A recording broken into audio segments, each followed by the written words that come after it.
Hello students, मैं हूँ रमा विभू और मैं आ गई हूँ आपको नेक्स्ट सम लेके। तो नेक्स्ट सम कौन सा है देखिए, एक्सरसाइज 5.4 का है, 8वां और 9वां। 8वां और 9वां प्रॉब्लम लेके आई हूँ। तो क्वेश्चन देखिए स्टूडेंट्स। क्वेश्चन है find the measure of angle shown each figure. First estimate with your eyes and then find the actual measure with a protractor. ठीक है, तो पहला को कह रहे हैं कि आप पहले अपनी आँखों से देख के इसका अनुमान करिए, उसके बाद आप प्रोटेक्टर से माप के बताइए। तो आँखों से देखने से हमें लग रही है एक्यूट एंगल है, हो सकता है 45 डिग्री 50 के बीच में हो, ऐसा अनुमान लगा के बता रही हूँ। ये ऑब्ट्यूज एंगल लग रहा है, हो सकता है 120 डिग्री 110 डिग्री हो, एक्चुअल तो बता नहीं सकते खुली आँखों से। ये भी लग रहा है ये 45, तो ये 60 डिग्री थोड़ा बड़ा लग रहा है उससे। और ये भी ऑब्ट्यूज एंगल है, लग रहा है कि 130 डिग्री कुछ ऐसा होगा। तो अब हम बता दिए अनुमान लगा के, अब इसको नाप के बताती हूँ। अब मुझे बड़े सावधानी बरतनी पड़ेगी, बड़ी मुश्किल से ये बनता है और इनको मापना है भगवान। देखिए इसके बीच वाले है ना वर्टेक्स, इसका वर्टेक्स दोनों एक जगह पे रखना और ये लाइन एकदम कवर करे जीरो वाला लाइन, जीरो वाला लाइन इसके ऊपर रखते हैं। देखिए, और अब हम देखते हैं ये पूरा 40 डिग्री है। ये एंगल हमारा मेजर करने से 40 डिग्री आया, 40 डिग्री। चलिए देख लेते हैं, मिट जाता है बच्चों, बड़ी मुश्किल से बनाती भी हूँ और ये ऐसे रखने से मिट जाता है तुरंत, बहुत टाइम लगा मुझे बनाने में। देखिए इसको भी जीरो को कवर करिए और एंगल का खुला भाग प्रोटेक्टर को उधर रखिए, इसके गोल भाग को मेजर करिए। 130 डिग्री है, ये पूरे 130 है। देखिए मिटाएगा सबको, नहीं भगवान 130 डिग्री, देखिए पूरे 130 डिग्री। अब देख लेती हूँ अगले, इनको देख लेती हूँ, इनको कैसे देखूँ। देखिए इस पॉइंट पे रखिए वर्टेक्स को, बीच वाला, इसको जीरो को इस लाइन पे डक कवर होना चाहिए और ये बिल्कुल लाइन पे होना चाहिए। कितने डिग्री का दिख रहा है, उल्टा रख दी हूँ मैं प्रोटेक्टर। ओहो देखिए पूरा लिखावट मिटने लगता है इससे। ये 65 डिग्री पूरे हैं, 65 डिग्री। ठीक है, 65 डिग्री आ गया। ये डिग्री थोड़ा अच्छा से नहीं लिख पाई। 65 डिग्री। और अगला देख लेते हैं अब, ये फिर मिटाएगा इसको। ये 135 डिग्री, ये 135 डिग्री, बिल्कुल 135 डिग्री है। तो मेजर करना तो पहले भी हम बताए थे और अभी भी अपने देख लिया कि क्या करते हैं। ये तो आप अपने मन से बना लीजिए बेस वाला ये। उसके बाद इसको इस पे रख के इस वर्टेक्स को बीच वाले इसके पॉइंट से और इसके गोल वाला भाग इसके एंगल के खुले भाग पे जहाँ जितने डिग्री का बनाना है पॉइंट दे देते हैं, मिला देते हैं। इसमें भी पॉइंट दिए, मिला दीजिए गोल भाग के, गोल भाग को रख के प्रोटेक्टर के मिला देना है। तो जैसा बुक में कहा था उस तरह से फिगर पहले बनाए, फिर मेजर किए, फिर बनाए, अभी दिखाइए आपको। तो आपको आ गया होगा, ये पहले भी बहुत बताई थी। बस यही करना है हर एक बार में कि ये लाइन का एकदम ढकना चाहिए, जीरो वाला नीचे जो है इसमें प्रोटेक्टर का। और इसके ये जो है ना यहाँ से 90 डिग्री जो दे रखा है उसका जो नीचे का वर्टेक्स और इसका वर्टेक्स एकदम एक जगह होना चाहिए। और प्रोटेक्टर रख के एंगल के खुले भाग को पॉइंट आउट कर दीजिए, पॉइंट दे दीजिए, ताकि मिलाने में हमें एक लाइन बनाने में आसानी हो और दोहरे मिल के एंगल फॉर्म हो जाता है। तो आपको पहले भी बहुत बता चुकी हैं, तो हो गया ये। तो पहला तो आपको पहले भी आता था। अब दूसरा देख लेते हैं, question number 9। Find the angle measure between. देखिए लिखने में ना ऊपर सब मिट जाता है, क्या करें हम। Measure between the hands of clock in each figure. आपको कह रहा है ये जो है ना, क्या है, घड़ी क्लॉक है, तो इसके एंगल को आपको बताना है, फाइंड करना है। कैसे फाइंड करोगे? ये दोनों तो कर लोगे, ये करना मुश्किल है, इसके लिए हमें बताना पड़ेगा। इसका हम लोग पढ़े थे ना कि एक वॉच के घड़ी को आप 4 भाग में बांट के कर देते थे, 4 एंगल राइट एंगल दिखाते थे, एक पूरा कंप्लीट रिवोल्यूशन में 360 डिग्री बनाता था। तो एक रफ आपको दिखा देती हूँ कि हम लोग क्या जानते थे, तो उस हिसाब से ये इसको अनुमान लगा लेते थे। ये देखिए 30 डिग्री, इसके अंदर 3 नंबर होते थे, तो सॉरी इसके अंदर 3 नंबर होते थे तो 90 डिग्री, 1 2 3 तो 90 डिग्री है ना, यही पढ़े थे। तो ये एक 3 पे आए तो 90, या फिर 3 पे और 4 5 6, तो ये देख के पता लग गया कि 90 + 90 180 डिग्री, ये 90 180, मगर 1 पे है तो कैसे बता सकते हैं। तो हम लोग अभी तक क्या पढ़े थे, दिखा देती हूँ एक बार। हम लोग यही अभी तक पढ़ते आए थे।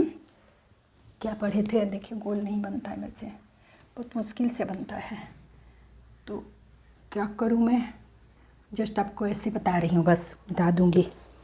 हमने 4 राइट एंगल बना देते थे, कैसे, देखिए एक सर्किल को 4 भाग ऐसे करके दिखाते थे घड़ी के वाले में यही बताए थे ना। तो 4 राइट एंगल बन जाता था, इसको देख के बता देते थे। घड़ी की सुई 12 है मान लो, यहाँ 3 होता था, यहाँ 6 होता था, यहाँ 9 होता था, तो ये 90 डिग्री बना दिया। ये देख के अनुमान लगाते थे। अब ये 2 90 डिग्री तो बोल देते थे कि पूरा मिला के 180 डिग्री हो गया, चूँकि ये भी 90 है, 180, और 3 यहाँ तक जाता था घड़ी की सुई, तो एक और 90 हो गया। तो क्या बोलते थे, हम बोल देते थे कि 90 + 90 + 90 22, 9 3 या 27 या 2 से क्या होता है, 9 3 या 27, 270 डिग्री है ना। और फिर पूरा कंप्लीट करता था तो 360 डिग्री, यहाँ तक जाता था तो 360 डिग्री बोलते थे ना। ये सब के सब 90 डिग्री एंगल बनाता है। तो इसके अनुमान से हम बता देते थे, इसको देख के बता देंगे कि 90 + 90 180 डिग्री ये बना दिया, इसको बता देंगे 180, इसको बता देंगे 90 डिग्री। 1 2 3 नंबर होते थे, 3 नंबर होते थे ना इनके बीच में, 1 2 और ये 3, इसको नहीं गिनते थे, 1 2 3 नंबर यानी 90 डिग्री। तो इसके बीच में आ रहे हैं 1, इसको 12 को नहीं गिनेंगे, देखिए, तो 1 2 3 सॉरी 9 को नहीं गिनेंगे, जहाँ पे है उसको नहीं गिनेंगे, 1 2 3 यहाँ से यहाँ जाने में। तो इसको देख के बता सकते हैं कि ये 90 डिग्री एंगल है, जहाँ पे घड़ी की सुई है ना। तो हमें बताना है कि यहाँ एंगल कितने, मतलब एक दूसरा भी तरीका था कि ये परपेंडिकुलर इस पे है, तो इसको फाइंड करना बड़ा मुश्किल होगा। तो देखिए उसको कैसे फाइंड करेंगे हम, उसके लिए एक तरीका बताती हूँ आपको, और उस आधार पे बिना देखे आज दूसरा वे से हम इस सब का देखेंगे। हम जानते हैं कि ये घड़ी की सुई टोटल कंप्लीट रिवोल्यूशन कितना करता है, 1 रिवोल्यूशन में कितना एंगल बनाता है, वी नो दैट लिख सकते हो,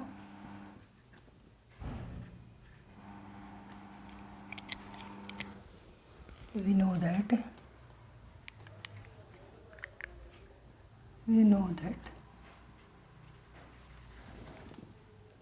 in 1 रिवोल्यूशन में घड़ी की सुई कितना डिग्री बनाता है, मेक 360 डिग्री एंगल है ना। आप इतना बड़ा मत लिखो, जगह नहीं है, इन 1 रिवोल्यूशन लिख देते हैं। एक रिवोल्यूशन में हमें पता है 360 डिग्री एंगल बनता है, ठीक है ना। तो अब देखिए घड़ी के सुई में कितने नंबर है, 12 नंबर होते हैं, देखिए 1 2 3 4 5 6 7 8 9 10 11 12 होते हैं। तो 12 समझिए पार्ट्स में डिवाइड है, 12 पार्ट्स को कवर करता है, माने डिवाइड समझिए, पार्ट्स यानी डिवाइड, 12 पार्ट्स कवर करता है घड़ी की सुई, तो 360 डिग्री एंगल फॉर्म करता है। तो इस आधार पे हम एंगल कैसे इन सबको दिखाएंगे। तो इन 360 डिग्री में आप बता सकते हो नहीं 12 पार्ट्स में है ना।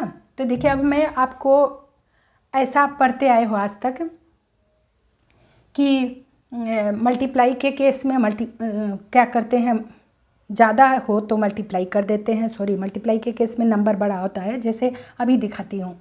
एक से अधिक का फाइंड करना हो तो मल्टीप्लाई करते हैं, ऐसा हम लोग प्रॉब्लम बनाए हैं। और ज़्यादा भी पता है और एक का मालूम करना होता है, वैल्यू एक का मालूम करना होता है, तो क्या करते हैं डिवाइड, वही करने जा रही हूँ। टोटल 12 पार्ट्स है देखिए। तो इन 12 पार्ट्स में घड़ी की सुई कितने डिग्री एंगल फॉर्म करता है, एंगल फॉर्म्ड कितने डिग्री का एंगल बनाता है घड़ी की सुई, 360 डिग्री। देखिए तो इन 1 पार्ट्स के लिए सेम लिख रही हूँ, इसका मतलब समझिए। इन 1 पार्ट्स के लिए क्या होता है, डिवाइड हो जाता है ये नंबर इससे, इस नंबर से डिवाइड होता है। तो क्या आ जाएगा इसका वैल्यू, ये कट जाएगा, 12 3 30 डिग्री आ जाएगा, यानी 30 डिग्री आया। देखिए डिवाइड करके देखोगे तो 30 डिग्री आएगा। तो हमें इसके चलते ये बताना पड़ रहा है एक पार्ट का वैल्यू क्या आया, नहीं तो बाकी तो हम अनुमान करके लगा ही लेते थे। तो इसी का क्या, हम फिर 2 का नहीं हम जानते थे, 4 का, 5 का, 7 का, 8 का नहीं जानते थे, 9 का जानते थे, 3 का जानते थे, 12 तक पर है तो जान जाते थे, है ना। इसीलिए हमें फाइंड करना पड़ रहा है।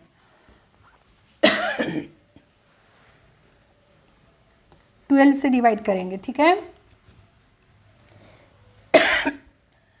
12 पार्ट्स के लिए 360 डिग्री एंगल बनाया घड़ी की सुई, तो एक पार्ट्स के लिए वैल्यू हो जाएगा 360/12, यानी कि कट के क्या वैल्यू देगा, 30 डिग्री। 12 3 जा 36, 3 पे एक 0, डिग्री में होता है ना इसलिए डिग्री ऊपर लिखी हूँ, 30 डिग्री, ठीक है। यानी यहाँ पर हमें मालूम हो गया एक पार्ट का वैल्यू है, ये एंगल फॉर्म किया 30 डिग्री।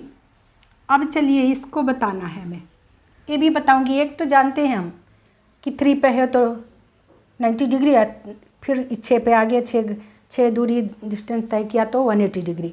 लेकिन इस तरीके से करेंगे तो यहाँ भी देखिए, ये तो पहला का जवाब मैं दे दी, इसका जवाब दी, इसके लिए अब करूँगी या इसके लिए करिए। अब 3 पार्ट्स के लिए कैसे होगा देखिए, तो फिर ऐसे ही लिखिए, इन 12 पार्ट्स में एंगल फॉर्म ऊपर लिख दी ना, आप समझ लेना। 12 पार्ट्स में 360 डिग्री एंगल फॉर्म हो रहा है, तो इन 1 पार्ट्स के लिए, एक के लिए क्या हो जाता है, डिवाइड।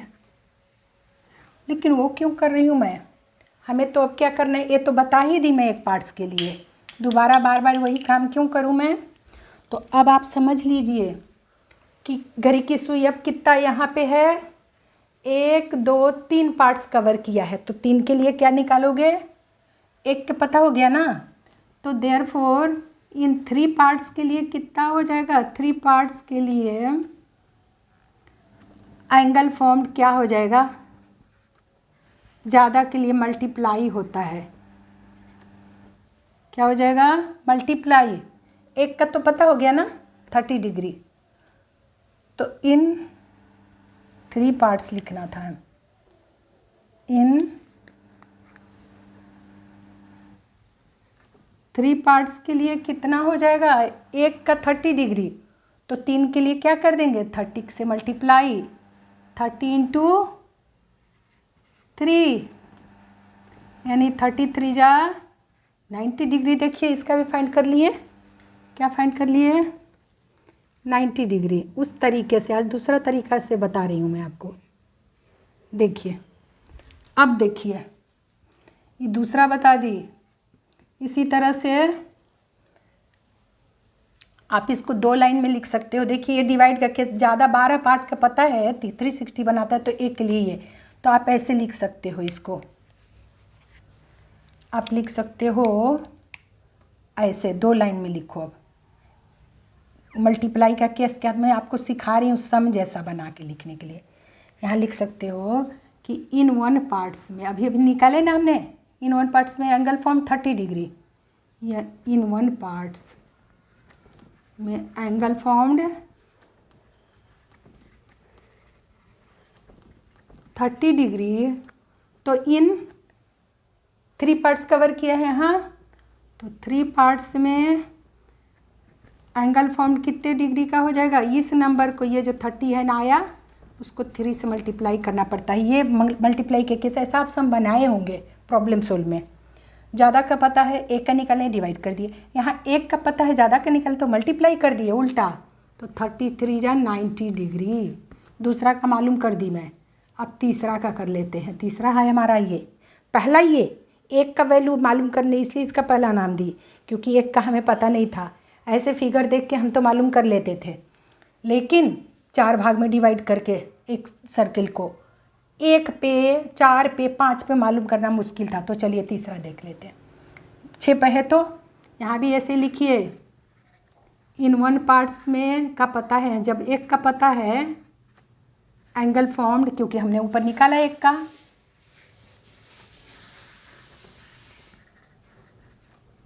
$30 डिग्री, तो इन 6 पार्ट पे है। घड़ी की सुई देखिए, 1 2 3 4 5 6 पार्ट्स को कवर किया, तो एंगल कितना फॉर्म करेगा? 30 × 6 यानी 180 डिग्री। देखिए, जिसे स्ट्रेट एंगल कहते हैं, 180 डिग्री। डिग्री थोड़ा एकदम ऊपर इसके लिखते हैं, 180 डिग्री। देखिए, यही फाइंड करना था तीनों, ठीक है, बिना मेजरमेंट के। बिना मेजरमेंट के यही तरीका है फाइंड करने का। तो यहाँ लिख दीजिए। आप इस तरीके से फाइंड किए तो ये हो गया 180 डिग्री। ये एंगल हो गया 180 डिग्री, जिसे आप क्या कहते हो? Straight angle. तो तीनों फाइंड कर दिए बिना प्रोटेक्टर के सहारा से। यही तरीका होता है। इसी तरह से देखिए बच्चों, आपको सिमिलरली हमने दिखा दिया 12 पार्ट्स में भाग, तो 12 पार्ट्स का कवर करने पर एंगल फॉर्म करता है घड़ी की सुई 360। तो एक के लिए डिवाइड कर दिया, 360 डिवाइडेड बाय 12, 30 डिग्री।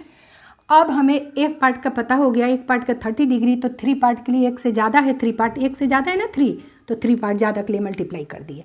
इसी तरह से एक पार्ट का हमें पता है 30 डिग्री, तो 6 पार्ट के लिए निकाल लेंगे। मान लो कि हमें 4 पर मालूम करना है, तो 30 को 4 से मल्टीप्लाई कर दोगे। एक के लिए 30 डिग्री एंगल फॉर्म किया, दिखाई ना अभी, क्योंकि डिवाइड करना पड़ेगा 360 को 12 से, तभी एक का मालूम करना पड़ेगा हमें, क्योंकि ये 360 डिग्री पूरा रिवोल्यूशन में कंप्लीट करता है घड़ी की सुई। तो एक के लिए हमें 12 से उसको डिवाइड करना पड़ेगा। और जब एक का मालूम होगा तो हम निकालते जाएंगे। एक पार्ट को कवर करने में घड़ी की सुई ने 30 डिग्री का एंगल फॉर्म किया। तो 2 के लिए 32 जा 60, 3 के लिए 33 जा 90, 33 जा 90, 30 को 4 से करो 34 जा 120, 4 से मल्टीप्लाई करेंगे। अब इसको 30 को 5 से करेंगे तो कितना होगा? 35 जा 150, फिर 36 जा 180, 7 पे हो तो 37 जा 2, 7 3 जा 21 पे एक जीरो रख दो, यानी 210 डिग्री। 30 को 8 से करो, 8 3 जा 24, यानी 24 पे एक जीरो यानी 240 है ना। 8 3 जा 24 होता है, पे एक जीरो रख दो। 9 पे है तो 9 3 जा 27, 27 पे एक जीरो यानी 270। 10 पे है तो 33 जा 300। 11 पे है तो 11 3 जा 33, 33 पे एक जीरो यानी 330 डिग्री। 33 जा 11 3 जा 10, यहाँ पर 10 से की तो 10 जा 300 डिग्री हुआ। 10 पे है तो 11 पे है तो 11 3 जा 33, या 3 11 जा 33, एक ही बात हो। तो 11 3 जा 33 पे एक जीरो यानी 330 डिग्री बनाएगा 11 पे है तो इस तरह से आप इस तरीके से आप एंगल फॉर्म को फाइंड कर सकते हो। तो आज के लिए इतना ही बच्चों, आपको ज़रूर समझ में आ गया होगा ये दूसरा मेथड। ये भी बहुत ज़रूरी है बच्चों को, इसे आपको इस क्लास में स्टैंडर्ड के हिसाब से। तो मिलते हैं अब अगले वीडियो में, तब तक आप अपना ख्याल रखिए। और यदि वीडियो पसंद आए तो लाइक कर दीजिए, शेयर कर दीजिए, नए हैं तो सब्सक्राइब कर दीजिए। और मिलते हैं अगले वीडियो में।